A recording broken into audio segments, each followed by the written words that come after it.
Hello welcome to my mini vlog. ಇವತ್ತು ಮಂಗಳವಾರ, ಪಾಪುಗೆ 2.5 ತಿಂಗಳದ್ದು ಇಂಜೆಕ್ಷನ್ ಹಾಕ್ಸೋದಿತ್ತು. ಬೆಳಗ್ಗೆನೇ ಪಾಪುಗೆ ಸ್ನಾನ ಮಾಡಿಸಿ ಮಲಗಿಸಿದ್ದೀನಿ. ಈಗ ನೇಲ್ಸ್ ಎಲ್ಲ ಕಟ್ ಮಾಡ್ತಾಯಿದ್ದೀನಿ. ಮುಖದ ಮೇಲೆ ಗೀಚ್ಕೊಂಡ್ಬಿಟ್ಟಿದ್ಲು, ಸೊ ಅದಕ್ಕೋಸ್ಕರ ನೇಲ್ಸ್ ಕಟ್ ಮಾಡ್ತಾಯಿದ್ದೀನಿ.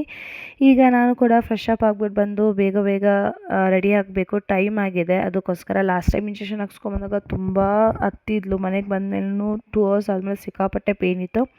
ಈ ಸಲ ಹೇಗೋ ಏನೋ ಗೊತ್ತಿಲ್ಲ. ನಾನು ಕೂಡ ಫ್ರೆಶ್ ಅಪ್ ಆಗಿ ಈಗ ನಾನು ಕೂಡ ರೆಡಿ ಆಗ್ತಾ ಇದ್ದೀನಿ. ಅದಾದಮೇಲೆ ಹಾಸ್ಪಿಟ್ಲಿಗೆ ಬೇಕಾಗಿರೋ ಅಂಥ ತಾಯಿ ಕಾರ್ಡ್ ಆಗಿರ್ಬೋದು ಅದೆಲ್ಲ ನೋಡ್ಕೊಂಡು ಚೆಕ್ ಮಾಡಿಕೊಂಡೆ. ಆ ನಂತರ ನಾನು ಪೂಜೆ ಮಾಡೋದಿತ್ತು, ಸೊ ಪೂಜೆ ಎಲ್ಲ ಮುಗಿಸಿ ನೈವೇದ್ಯ ಎಲ್ಲ ಇಟ್ಟು, ತಾಯಿ ಎಲ್ಲಮ್ಮಗೆ ಬೆಲ್ಲದನ್ನ ಇಷ್ಟ, ಸೊ ಪ್ರತಿ ಮಂಗಳವಾರ ಶುಕ್ರವಾರ ಬೆಲ್ಲದನ್ನ ಇಟ್ಟು ನೈವೇದ್ಯ ಮಾಡ್ತೀನಿ. ಅದಾದಮೇಲೆ ಪ್ರತಿ ಮಂಗಳವಾರ ಶುಕ್ರವಾರ ಅಮಾವಾಸ್ಯೆ ಪೌರ್ಣಮಿಗೆ ದೃಷ್ಟಿ ತೆಗೆಯೋದು ಕಂಪಲ್ಸರಿ, ಸೊ ಅದನ್ನು ನಾನು ಇಲ್ಲಿ ಮಾಡ್ತಾಯಿದ್ದೀನಿ. ನನ್ನ ಹಸ್ಬೆಂಡ್ ನೋಡಿ ಮಗುನ ತೋರಿಸ್ತಾ ಇದ್ದಾರೆ. ಎಷ್ಟು ಕ್ಯೂಟಾಗಿ ಮಲ್ಕೊಂಡಿದ್ದಾಳೆ ಅವಳು.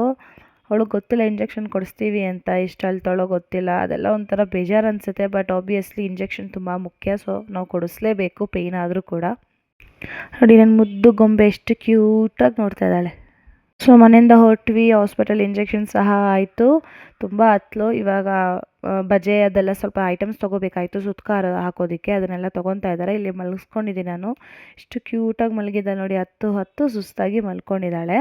ಇದಾಗಿತ್ತು ಇವತ್ತಿನ ವ್ಲಾಗ್, ಮಿನಿ ವ್ಲಾಗ್. ನಿಮಗೆಲ್ಲ ಈ ವ್ಲಾಗ್ ಇಷ್ಟ ಆಗಿದೆ ಅಂತ ಭಾವಿಸ್ತಾ, ಈ ವ್ಲಾಗ್ ನಿಮ್ಗೆ ಇಷ್ಟ ಆಗಿದೆ ಲೈಕ್ ಮಾಡಿ, ಶೇರ್ ಮಾಡಿ. Thank you so much for watching.